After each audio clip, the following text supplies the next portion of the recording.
dans ce message, avec une attente vraiment de voir le Seigneur agir dans chacune de nos vies.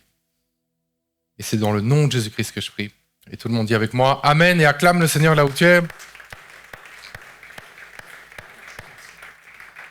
Salut tout le monde, moi c'est Pasteur Frédéric, je suis vraiment très content d'être avec vous aujourd'hui. Ça fait vraiment plaisir de vous voir. Si ça va, tant mieux, on est content que ça aille bien pour toi, mais si ça va pas, t'es au meilleur endroit, vraiment. C'est ici, le meilleur endroit. Si ça va pas, si t'es tracassé, si t'as des problèmes, s'il y a des choses qui vont pas dans ta vie, ici, c'est le meilleur endroit pour toi. Tu le crois? Ouais. Amen. Chaque jour, il y a des naufrages en mer. Chaque jour, il y a des bateaux qui coulent. Et il y a des statistiques qui sont assez alarmantes, qui disent que 90%, et même plus, des naufragés meurent. Ils meurent pourquoi? Parce que voilà, ils tombent à l'eau, ils sont dans la mer, le froid vient, l'eau, le courant, et ultimement même le désespoir de se dire « Ah, de toute façon, voilà, je ne serai jamais secouru ». Et 90% des naufragés en mer meurent. C'est un drame. Il y a des naufrages en mer, il y a des naufrages même sur le fleuve ici. C'est triste. Mais il y a une réalité encore plus poignante, encore plus triste, qui doit retenir encore plus notre attention. C'est le naufrage spirituel énorme qui prend place en permanence. Il faut savoir que tous les jours, sur cette terre, il y a environ 170 000 personnes qui meurent tous les jours sur terre. Et sur ces 170 000 personnes qui meurent tous les jours, il y en a plus que 90%. Donc ça veut dire environ 150 000 qui partent de cette terre sans avoir saisi la main de Jésus. Sans avoir décidé de placer leur confiance en Jésus-Christ, de recevoir le pardon de leurs péchés, sans recevoir la vie éternelle. Et ils glissent, ils basculent vers l'éternité loin de Dieu, en enfer. C'est un drame. C'est un drame qui est silencieux, mais c'est un drame qui prend place sous nos yeux, chaque jour. On ne doit pas ignorer ça. Mais aujourd'hui, je veux t'annoncer une opération sauvetage. Une opération sauvetage parce que Jésus, lui, encore aujourd'hui, il parcourt le monde et il est prêt à sauver. Il est prêt à sauver, il va partout. Il est prêt à sauver. Sa main est tendue et il est prêt à sauver. Il est là. Et toi, t'entends Opération Sauvetage. Tu dis, mais c'est quoi? C'est le titre d'un film ou quoi? C'est quoi ça?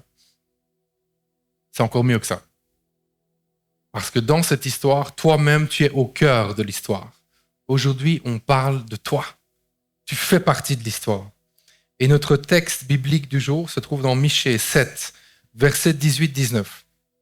Ici, pour donner un peu de contexte, c'est un des textes où c'est le sommet dans l'Ancien Testament de la grâce, de l'amour, du pardon de Dieu pour son peuple.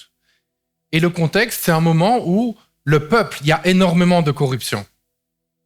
Énormément. Énormément d'injustice. Énormément d'idolâtrie.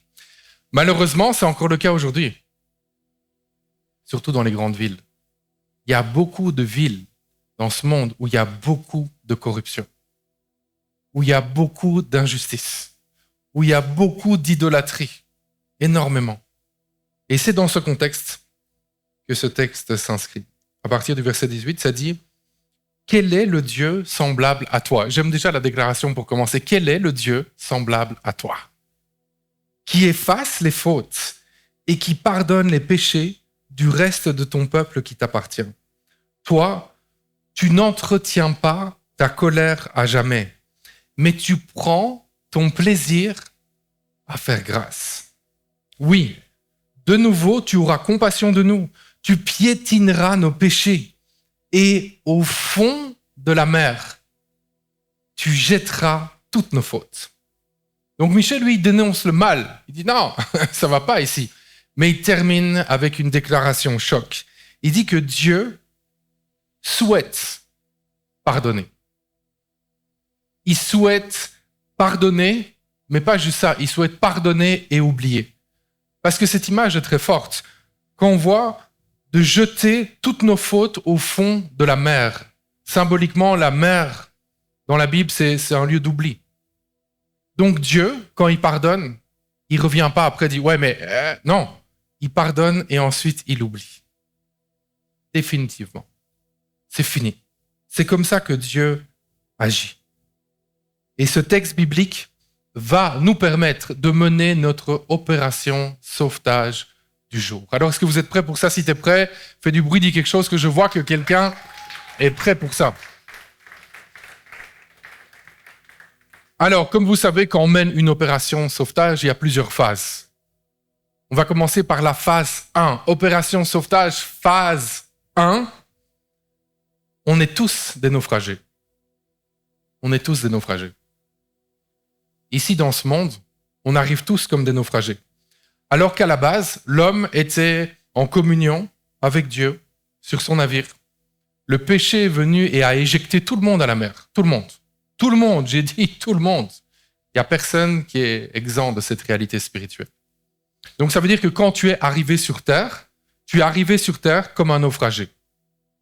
Tu étais un naufragé. Et Michée nous rappelle qu'on a des fautes qui doivent être pardonnées. Tu as des fautes. J'ai des fautes qui doivent être pardonnées. Ça, c'est le rappel qu'il nous fait. Et peut-être que toi, tu te reconnais. Peut-être que toi, en ce moment, tu t'épuises, tu essaies de rester à flot.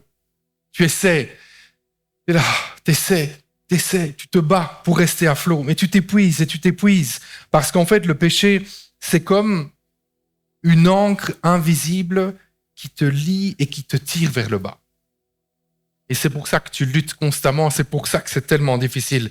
Peut-être que toi, c'est un péché sexuel qui te ronge, tu n'arrêtes pas, tu retombes, tu rechutes, et ainsi de suite, et ça te tire vers le bas. Tellement. Peut-être que c'est le mensonge, peut-être que c'est le vol, peut-être que c'est la convoitise. Et tu as vraiment cette impression que tu es tiré vraiment vers le bas.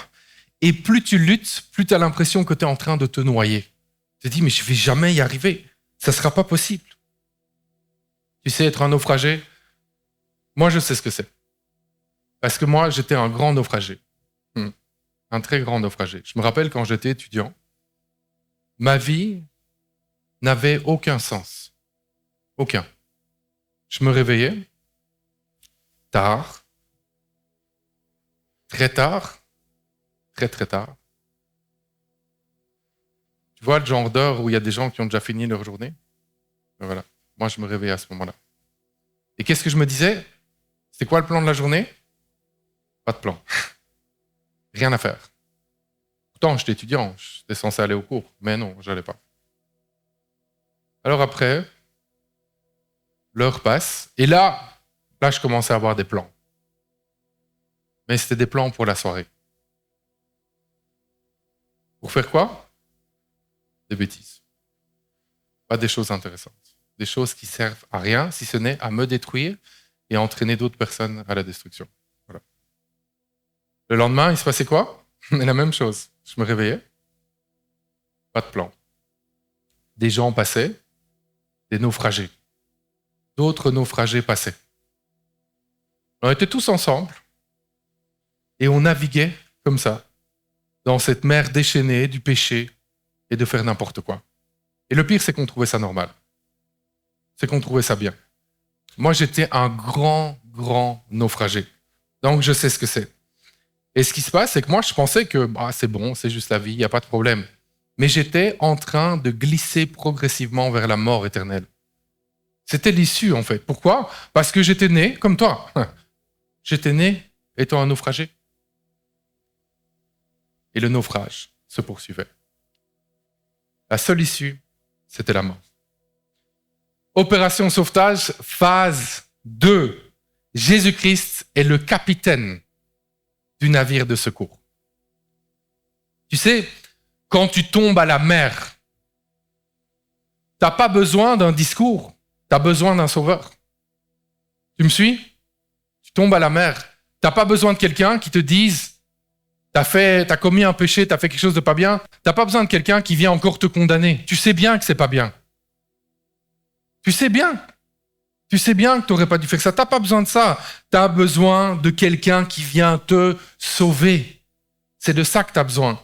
Et c'est exactement ce que Dieu a fait avec nous. Il n'est pas resté du ciel à nous crier dessus en disant « Hey, qu'est-ce que vous avez fait ?» Non. il est descendu et il est venu nous sauver. Il est venu nous sauver. Et Jésus, c'est le capitaine du navire qui part à ta recherche pour te sauver.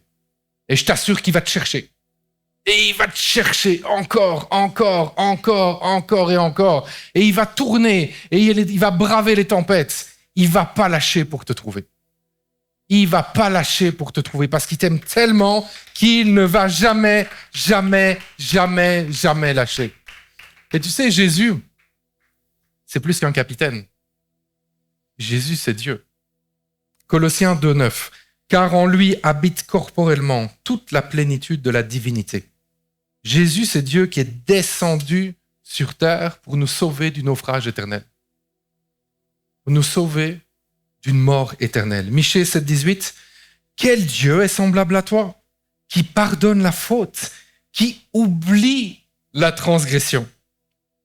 Comprends qu'à la croix, Jésus, il a subi la tempête à ta place. C'est toi qui étais censé te ramasser tout ça. Il a subi tout ça à ta place. La colère divine, ça s'est abattu sur lui. À la croix, il a été carrément englouti par la mort. C'est pas rien, ça, ok? Qu'est-ce que ça a coûté à Jésus, l'opération sauvetage pour ta vie à toi? Mais ça lui a coûté sa vie, en fait. Ça a été jusque-là le sacrifice de sa vie pour payer le prix de tes fautes. C'est pour ça, en passant, que Jésus est mort à la croix. C'est pour payer le prix de tes fautes, pour que tu puisses être réconcilié avec Dieu. Et c'est comme ça que, par la mort de Jésus, ton pardon, tes fautes peuvent être effacées.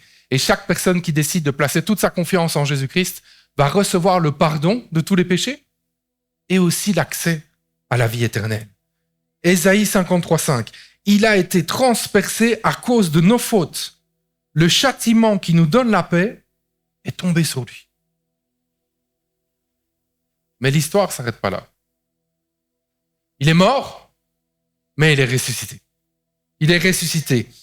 Il est ressorti vivant du tombeau. Et en fait, quand Jésus sort du tombeau, c'est une façon de dire qu'il n'y a aucune tempête qui est plus forte que lui. Aucune.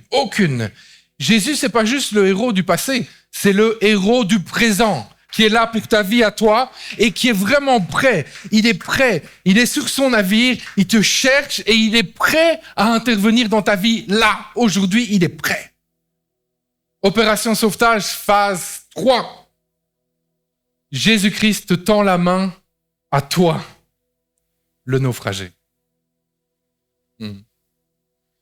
Jésus-Christ te tend la main à toi, le naufragé. Ésaïe 59,1. Non, la main de l'Éternel n'est pas trop courte pour sauver. Donc, ça veut dire qu'il te voit. Il te voit. Il reconnaît ta détresse en ce moment. Il le sait, il te voit. Il reconnaît cette détresse. Et en fait, il vient vers toi pour te sauver. C'est ce qu'il veut faire. Il veut te sauver. Toi, tu es dans la mer, il est sur son navire et il veut te sauver. Il veut te sauver. Et sache que sa main n'est pas trop courte pour te sauver. Tu vois l'image qui est à l'écran? Est-ce que ce gars, il a l'air tranquille, tout va bien? Ouais. Non, hein? Tu as vu la détresse? Tu as vu ça? Tu as vu ça? Peut-être que toi, tu es comme lui pour l'instant. Tu coules littéralement à cause de ton péché. Tu sens que tu coules. Tu sens que c'est juste trop dur. Tu coules. Tu coules parce qu'en fait, tu te rends compte que tu as cette ancre du péché qui est accrochée à toi par cette corde et que ça te tire vers le bas, ça t'entraîne vers le fond et tu ne sais pas quoi faire. Je te dis aujourd'hui, c'est simple. Tu saisis la main de Jésus. Parce que quand tu saisis la main de Jésus lui-même, il vient couper cette corde qui te relie à l'ancre du péché, qui vient et qui file droit au fond de la mer. Et toi, tu es libre et tu peux sortir de l'eau. Regarde cet homme-là. Regarde cet homme. Regarde la détresse liée au soulagement de pouvoir saisir la main de Jésus.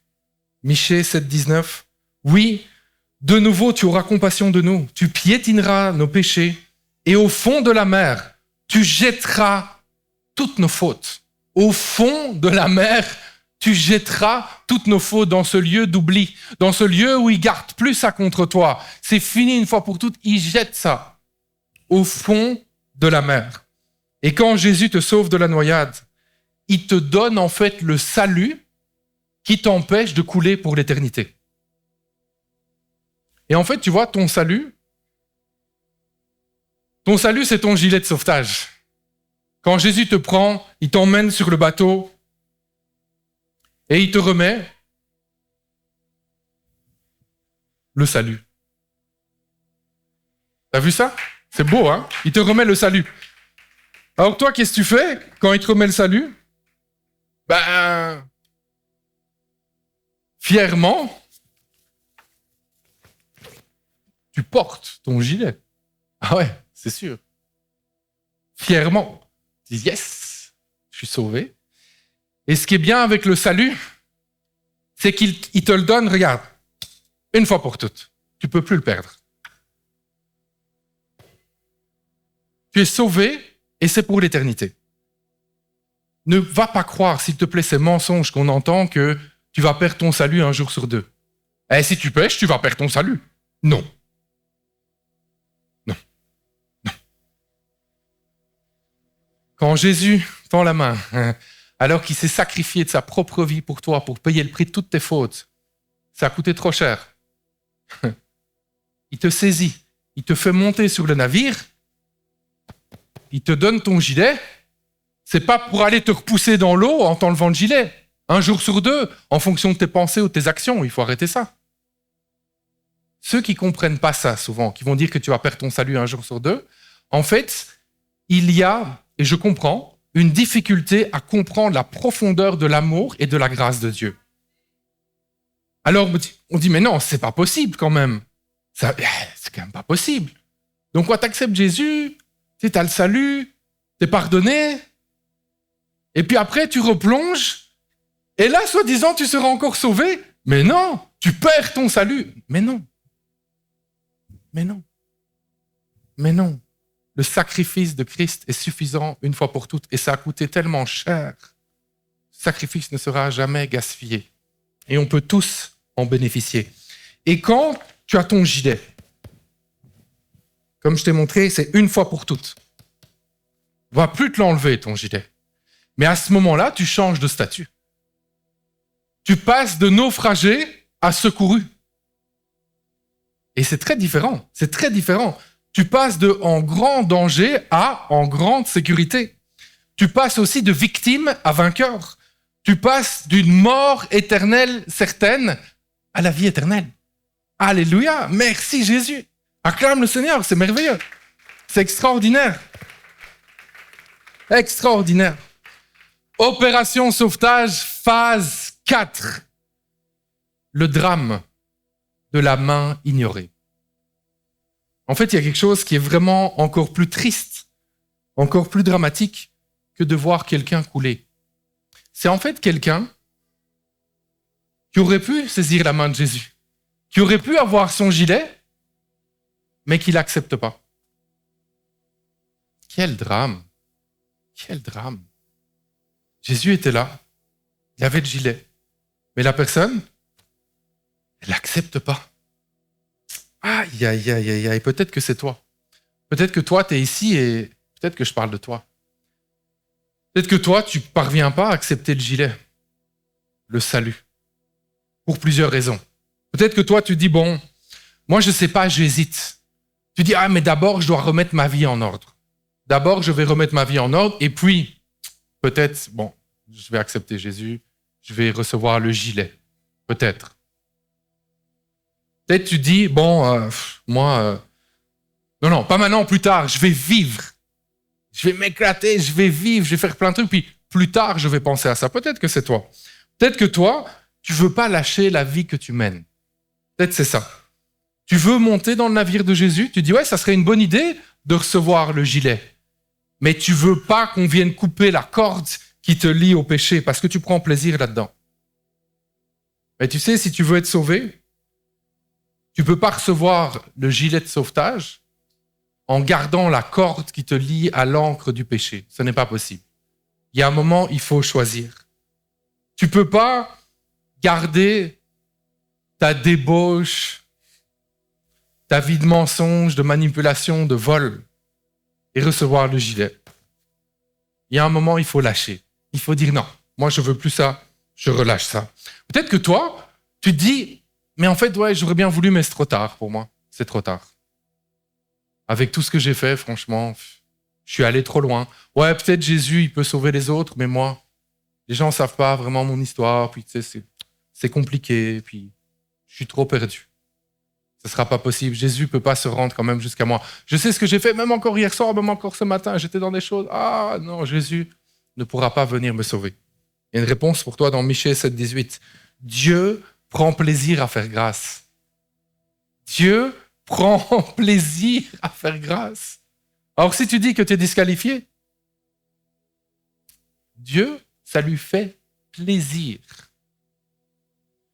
de t'accorder le salut, de t'accorder le pardon. Ça lui fait plaisir. Tu sais quoi, tant que tu en vis, c'est pas trop tard.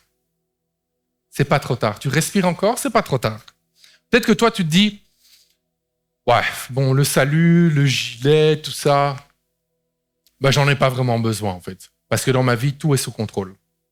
Si tu penses qu'en ce moment, dans ta vie, tout est sous contrôle, grave erreur. Parce qu'en fait, rien n'est sous contrôle. Tu maîtrises même pas ce qui se passera dans une seconde. Même ça, une seconde, tu sais même pas savoir. Rien n'est sous contrôle. Et chaque jour, sans Jésus, tu t'enfonces un peu plus vers la noyade. Et si tu meurs sans avoir pris la main de Jésus, tu glisses dans l'éternité, une fois pour toutes. Et c'est à personne qui pourra te rattraper après. Là, c'est fini. C'est une décision qu'il faut prendre ici, sur cette terre. Alors, la seule chose à faire pour saisir la main de Jésus, c'est quoi? Ben, c'est se repentir. C'est la repentance. C'est en fait, tu reconnais ton péché, tu reconnais ta faute, tu demandes pardon à Dieu et tu décides de changer de direction. Parce que la repentance, c'est bien plus que dire « je suis désolé ». C'est facile, hein, ça? Désolé. Non, il y a un engagement ferme à prendre une autre voie.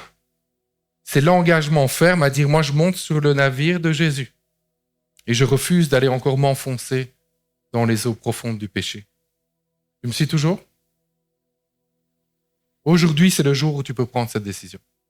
Et réellement, une fois pour toutes, quitter la mer du péché pour rejoindre le bateau du salut. Opération sauvetage, phase 5. Rejoins son équipage. Rejoins son équipage. Michée 7, 18. Il ne garde pas sa colère à toujours, car il prend plaisir à la miséricorde. Jésus te sauve. Il te sort de l'eau. Il te restaure. Tu as déjà vu ça, des opérations de sauvetage, quand quelqu'un monte sur le bateau? Qu'est-ce qu'on va faire? On va donner par exemple une couverture thermique. On va entourer ces gens, ils vont être restaurés. On va leur donner à boire, on va leur donner quelque chose à manger. Et en fait, quand Jésus te restaure et que tu montes sur son navire, il y a un temps de restauration. Il y a un temps où il va te prendre tellement dans ses bras parce que tu as tellement besoin de guérir. Parce que tu as été blessé gravement dans la mer. Et il faut qu'il te guérisse. Il y a un temps pour ça réellement. Il y a un temps pour guérir. Mais une fois que tu es remis sur pied et que tu as ton gilet, c'est pas pour te rejeter dans la mer. C'est pas ça, non. Et c'est pareil pour toi. Une fois que Jésus te sauve, une fois qu'il te guérit, qu'il te remet sur pied, c'est pas pour que tu ailles te rejeter dans la mer. Non. Regarde, il y a une affiche qui va s'afficher à l'écran. Jésus te prend, il te tire sur son navire, il prend soin de toi vraiment, il te restaure, il te donne ton gilet. T'as vu? Et une fois que tu as ton gilet, tu crois que c'est pourquoi? C'est pour que tu puisses rejoindre son équipage et partir chercher d'autres naufragés. C'est à ça que ça sert, le gilet. Et je me souviens très bien, le jour où moi j'ai pris la décision de suivre Jésus. Je me souviens très bien. J'étais en Australie à ce moment-là. Et je me souviens le gouffre dans lequel j'étais. Tellement conscient de la saleté de mon péché. Tellement conscient de comment j'ai pu dégoûter Dieu, en fait, par ma vie qui n'était pas une vie qui l'honorait, par les choix qui n'étaient pas des choix qui l'honoraient, par mes comportements qui n'étaient pas des comportements qui l'honoraient. C'était pas bien. Et je me souviens très bien, j'étais dans un appartement, je me souviens très très bien. Et ce jour-là, j'ai vraiment pris la décision de saisir sa main. Sa main, elle était là depuis longtemps d'ailleurs. Mais je ne la saisissais pas. Et ce jour-là, j'ai vraiment saisi sa main. Et je me souviens c'est comme un feeling mélangé. C'était en même temps toute la crasse du péché, toute la honte. Je me sentais vraiment dégueulasse en fait. Mais ressentir ça et en même temps, le pardon de Dieu, le fait qu'il me prenait dans son royaume et que j'étais complètement pardonné. Donc c'est vraiment spécial. Au même moment, une honte, un sentiment qui était dégueulasse, mais en même temps que, waouh, ok, enfin, waouh, ok, j'ai trouvé la solution. Enfin, je suis pardonné toutes mes fautes. Enfin, je suis lavé toute la crasse dans laquelle je me roulais en permanence. Enfin, quelque chose de nouveau dans ma vie. Enfin, merci Seigneur. Et en fait, ça se passe en Australie. Peu de temps après, je me retrouve en Europe. Et là, ça n'aura pas traîné. Hein. Directement, avec mon gilet, je m'engage en opération sauvetage. Et là, on commence. Là. On est parti. Plein de choses qu'on fait avec l'Église. On fait des actions d'évangélisation. On fait des tâches administratives pour aider. On fait ce qu'il faut, en fait. Là où il y a un besoin, on va aider. On le fait. Sur mon lieu de travail, la même chose. La même chose.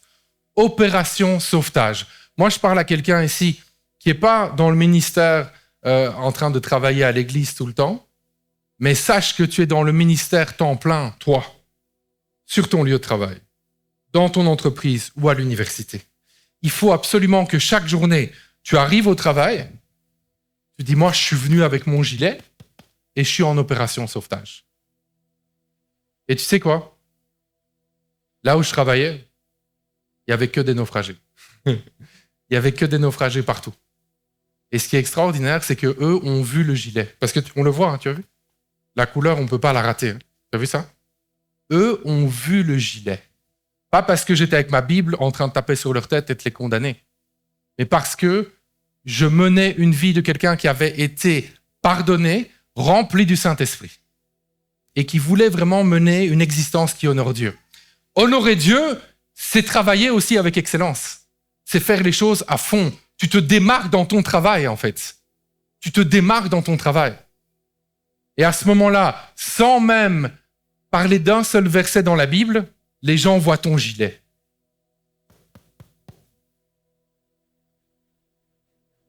Et t'inquiète pas qu'à ce moment-là, toujours un moment, il y a quelqu'un qui vient te poser la question. Mais il se passe quoi dans ta vie? Comment ça se fait ça? Ça, comment ça se fait? Et ça veut dire quoi? Vouloir tellement bien faire les choses, faire le 1000 de plus, travailler avec rigueur. Et au-delà de ce que nous on fait, la grâce et la faveur de Dieu. Parce que quand tu as la faveur de Dieu sur ta vie, quand tu as ton gilet et que tu te mets en mission, peu importe où tu passes, ça ne passe pas inaperçu au travail. Il y a eu des situations incroyables. Là, à ce moment-là, c'était dans le domaine de la finance. C'était une grosse compagnie qui était cotée en bourse. Ils voulaient avoir certains clients depuis des années. Depuis des années. Ils n'y arrivaient pas. Moi, je suis arrivé miraculeusement dans cette entreprise parce que moi, mon background, c'est le droit. Et là, il fallait avoir des diplômes en finance. Moi, j'avais déjà pas ça. Mais j'ai été pris. Donc, je dis, bon, ok, Seigneur, on va le faire. Mais moi, je rigolais trop. J'étais allé même à cette interview en rigolant. Non seulement je parlais pas les langues qu'il fallait parler, mais en plus, j'avais même pas le diplôme qu'il fallait. Allez comprendre. Moi, je sais que c'est le Seigneur qui m'avait placé là-bas. Et des contrats qui ne parvenaient pas à avoir depuis des années. Moi, j'arrive, je connais rien. Qu'est-ce que j'ai fait? Rien d'extraordinaire. C'était juste que j'étais là, mais j'étais avec mon gilet. Mais ils n'ont rien compris là-bas. Parce que les contrats, ils sont venus. Et les portes qui étaient fermées depuis longtemps, ils ne savaient pas les avoir. C'est venu tout seul. C'est venu facilement. Là, c'était en Europe. Après, je suis parti avec mon gilet en Amérique. Pareil. La même chose s'est produite. Je suis arrivé dans une entreprise qui était en train de faire faillite, je ne savais même pas. Et là encore, est-ce que j'ai fait des choses extraordinaires? Donc, je faisais du développement d'affaires, ouvrir des marchés, aller rencontrer des chefs d'entreprise. Et moi, je connaissais personne là-bas. Et je suis venu avec mon gilet. Je suis venu avec mon gilet. Et chaque journée, j'avais ça en tête. Aller sauver des naufragés. Je vais aller sauver des naufragés. Et j'étais dans un environnement avec des naufragés partout. Camps de sécurité, des chantiers de construction, des gens qui étaient loin de Dieu, des naufragés partout. Encore là, Dieu a fait couler une faveur extraordinaire sur ma vie. Pas parce que je suis extraordinaire, mais parce que j'avais mon gilet. Décide de travailler avec ton gilet. Décide de servir Dieu au travail aussi. Décide de servir Dieu à l'université aussi. Commence ta journée, si tu es à la maison, tu la commences en disant, moi, aujourd'hui, je mets mon gilet et je suis en opération sauvetage. Chaque jour. Chaque jour. 8 ans après, le Seigneur m'envoie ici. Tadam! On change encore de continent. Même mission. Opération sauvetage, tous les jours. Moi, quand je me réveille, c'est ça que je me dis. Je me dis, bon, ok, on va servir Dieu et on va bien le faire. On va bien le faire. Parce qu'on a ce souhait qu'il y ait plein de gens qui puissent être sauvés. Qu'il y ait plein de naufragés qui puissent revenir sur le bateau de Jésus. Et tu sais quoi? Il y a plein de chrétiens qui sont malheureux. Est-ce que tu as déjà remarqué ça dans les églises? Il y a tellement de gens qui sont malheureux. Est-ce que tu as déjà même remarqué des choses qui peuvent être troublantes? C'est qu'en fait, parfois, tu as l'impression que les gens ils sont plus heureux sans Jésus. Oups, je l'ai dit. Non, mais c'est vrai. Comment ça se fait? T'as plein de chrétiens qui sont malheureux. Plein. Ils tournent en rond. Ils tournent en rond, complètement. Et en fait, ils sont montés sur le navire de Jésus, ils ont reçu le gilet, mais ils se sont rejetés à l'eau. Ils se sont rejetés à l'eau. Ils retournent dans une vie où ça ne produit pas de fruits pour l'avancement de l'œuvre de Dieu. Mais comment ça se fait maintenant que du chrétien qui a reçu son gilet, il ne s'est pas rejeté à l'eau, mais il est super malheureux? Comment ça se fait? Quelqu'un qui a reconnu qu'il avait besoin de Jésus, il a demandé pardon pour ses péchés, il a reçu le pardon des péchés, la vie éternelle, il a reçu son gilet, mais il est vraiment malheureux. Mais tu sais quoi? Je me suis posé la question longtemps, à vrai dire. Mais je crois que j'ai compris. C'est parce qu'en fait, ce sont des gens qui ont reçu le gilet, mais ils n'ont pas rejoint l'équipage. Ils ont reçu le gilet, mais ils n'ont pas rejoint l'équipage. Pourquoi? Certains diront, trop occupé pour servir Dieu, trop occupé, ou alors trop fainéant. Trop fainéant, oui, souvent. Ou trop la flemme. Non. Ah non, trop de blessures. Non, moi je vais pas servir Dieu. Non, moi ça m'intéresse pas. Non. Mais tu sais quoi? si tu ne rejoins pas son équipage, il y a de grandes probabilités que tu te rejettes à la mer. De grandes probabilités. Parce que l'oisiveté spirituelle, c'est un grand danger. Quand tu vois, par exemple, même dans le monde, tu vas regarder un reportage, des sauveteurs qui sont sur un bateau et qui sont en train d'aller sauver des gens qui sont en train de se noyer. Est-ce que tu crois franchement que ces gens-là, à ce moment-là, ils sont en train de tomber dans le péché, ils sont en train de faire n'importe quoi? Mais non! En fait, l'oisiveté spirituelle, c'est trop dangereux. Il est vraiment temps que tu puisses servir Dieu tous les jours de ta vie. Parce que si tu ne le fais pas, tu vas te rejeter à la mer. Romains 12, 1. Je vous recommande donc, frères et sœurs, à cause de cette immense bonté de Dieu, à lui offrir votre corps comme un sacrifice vivant, saint et qui plaise à Dieu.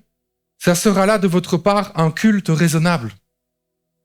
Romains 6, 13. Ne mettez pas vos membres et organes à la disposition du péché, comme des armes au service du mal, mais puisque vous étiez morts dans la mer, là, et que vous êtes maintenant vivants sur le navire avec Jésus, offrez-vous vous-même à Dieu et mettez les membres et organes de votre corps à sa disposition comme des instruments pour faire ce qui est juste. Waouh! Jésus, en fait, il t'a tendu la main pour que toi-même tu deviennes une main tendue. C'est pour ça. Et il y a un moment, il faut arrêter de se plaindre et dire « Ouais, je suis pas né dans la bonne famille, je suis pas né dans le bon quartier, je suis pas né avec les bonnes ressources financières, je suis pas né avec les bons contacts, je suis pas né avec les dons que je voulais, je suis pas né avec la capacité de faire le travail que je fais en ce moment et que je voulais faire autre chose, moi ça m'intéresse pas. » On se plaint tout le temps, on n'est jamais content en fait. Mais tu sais quoi? Je vais t'expliquer pourquoi tu es né là. Pourquoi tu as ce don-là. Pourquoi tu es dans telle sphère de la société. Parce qu'il y a plein de naufragés partout. Il y a plein de naufragés dans toutes les sphères de la société, dans tous les quartiers, avec tout type de revenus, avec tout type de connexion, avec tout type de dons, avec tout type de boulot. C'est pour ça que tu dois saisir aujourd'hui que tu as cette responsabilité, une fois que Jésus t'a tendu la main, de devenir toi-même une main tendue. Tu dois rejoindre l'équipage. Rejoins l'équipage. C'est une parole pour quelqu'un ici. Moi, je te dis, le Seigneur en a marre de devoir tourner en rond. Il en a marre, quoi. Arrête de perdre ton temps. Arrête de tourner en rond. Arrête d'être là avec ton gilet. Ah, il est bien mon gilet. Ah oui, c'est bien, je suis sauvé. Il est bien mon gilet, il est tout propre, il est tout beau. Il y a un moment, il faut arrêter de jouer. Il faut rejoindre l'équipage. Et cet équipage, c'est l'Église. C'est nous ensemble pour partir à la recherche de ceux qui sont perdus. Jésus dira à Pierre et André, « Suivez-moi et je ferai de vous des pêcheurs d'hommes. » Tous ensemble, Église à Liberté Life, soyons réellement des pêcheurs d'hommes. Tous ensemble. En conclusion, je te dirais, rappelons-nous Michée 7, 19, oui, de nouveau, tu auras compassion de nous, tu piétineras nos péchés, et au fond de la mer, tu jetteras toutes nos fautes. Ce verset, en fait, c'est une promesse, mais une décision en même temps. Jésus, il est prêt. Il est prêt. Il est prêt à saisir ta main. Mais toi, tu dois vouloir la saisir. Il faut que tu prennes ta décision. Aujourd'hui, je veux que c'est le jour de ton salut. Aujourd'hui. Je veux le croire. Je veux croire que pour la première fois, tu vas enfin prendre cette décision de saisir la main de Jésus. Peut-être que toi, c'est le jour où tu vas ressaisir la main de Jésus. Tu étais monté sur son navire, tu as reçu le gilet, le salut, mais tu t'es rejeté à l'eau. Donc oui, tu es sauvé pour l'éternité, mais sur cette terre, tu souffres parce que tu t'es remis dans des choses qui ne sont pas des bonnes choses. Aujourd'hui, c'est le jour peut-être où tu vas ressaisir la main de Jésus. Et peu importe que ce soit la première fois ou la millième fois, c'est ça la grâce, c'est ça l'amour de Dieu. Aujourd'hui, il est encore là à te dire la même chose. Prends ma main. Prends ma main. Je suis là. J'ai encore compassion de toi. Je prends encore plaisir à te pardonner peut-être pour la 1000e fois. Je prends encore plaisir à ça. Hébreux 3,15. Si vous entendez sa voix aujourd'hui, n'endurcissez pas votre cœur. Une fois que tu vas monter sur son navire, Jésus va te prendre dans ses bras, il va te restaurer complètement. Et tu vas partir en opération sauvetage avec lui. Je le crois de tout mon cœur que tu vas saisir sa main aujourd'hui. Et tu vas partir en opération sauvetage avec lui. Tu peux fermer les yeux là où tu es. On va prier ensemble dans ce sens. On va croire réellement que Jésus va faire quelque chose de fort pendant ce temps de prière, qu'il y a des décisions fortes qui vont être prises. Prions ensemble. Tu peux prier avec moi à voix haute. Tu peux prier dans ton cœur cette prière. Seigneur Jésus-Christ, je reconnais que je suis un naufragé. Tout commence par là. Je reconnais que je suis un naufragé. Le poids de mon péché m'entraîne tellement vers le fond. Tellement. Le poids des blessures du passé m'entraîne tellement vers le fond. C'est difficile. Mais aujourd'hui, je tends la main pour saisir ta main, Seigneur. Sauve-moi, Seigneur. C'est le cri de ton cœur aujourd'hui. Sauve-moi, Seigneur. Pardonne-moi, Seigneur. Relève-moi, Seigneur. Déclare avec moi, je monte sur ton navire, Seigneur. Je reçois la restauration. Je reçois le gilet du salut. Je veux vivre avec toi, Seigneur, et je veux faire partie de ton équipage. Je prie maintenant pour quelqu'un qui est ici et qui prend pas une décision de plus, qui prend la décision. Toi, tu es ici, tu prends la décision. La décision de rejoindre l'équipage une fois pour toutes. T'arrêtes de tourner en rond, t'arrêtes de rester dans l'eau, t'arrêtes même de rester sur le bateau avec ton gilet tout propre mais qui sert à rien. Et cette fois-ci, tu vas vraiment le faire. Cette fois-ci, tu vas vraiment le faire. Tu vas rejoindre l'équipage de Jésus et tu vas partir avec lui à la recherche d'autres naufragés. Et peut-être que tu es ici et tu remarques à quel point tu as cette tendance à te rejeter à la mer, à quel point tu as cette tendance à te sentir vide, malgré le fait que tu as accepté Jésus, à quel point tu sens que tu ne te réalises pas dans ta vie. Mais aujourd'hui, le Seigneur te dit, voici pourquoi toutes ces choses arrivent. Parce que tu n'as pas rejoint l'équipage. Je prie pour quelqu'un en ce moment qui décide de rejoindre l'équipage. Ton gilet tout propre, tout beau, il faut que tu l'utilises. Il faut que tu partes en opération sauvetage. Je prie pour quelqu'un qui est ici, qui décide de partir en opération sauvetage. C'est fini pour toi l'oisiveté spirituelle. Et ne te réfugie pas derrière le fait que oui, je prends mes temps de prière, mes temps avec le Seigneur. Oui, je lis la Bible. Tout ça sans mettre en pratique, ça ne sert à rien. Et la mise en pratique, c'est quand tu pars en opération sauvetage. C'est ça la mise en pratique de la parole de Dieu. Alors je prie que tu sortes de l'oisiveté spirituelle. Je prie que tu sortes de tous ces mensonges où tu te convaincs que ça va quand même ta marche chrétienne. Moi, je te dis, si tu n'es pas en opération sauvetage, ça va pas. Ça va pas. Mais je crois que par la grâce de Dieu, par son amour extraordinaire, aujourd'hui, il te tend encore la main et tu la saisis. Tu le rejoins sur le navire. Tu rejoins son équipage et tu pars avec lui en opération sauvetage. On prie toutes ces choses dans le nom de Jésus-Christ. Et tout le monde dit avec moi Amen et acclame le Seigneur là où tu es.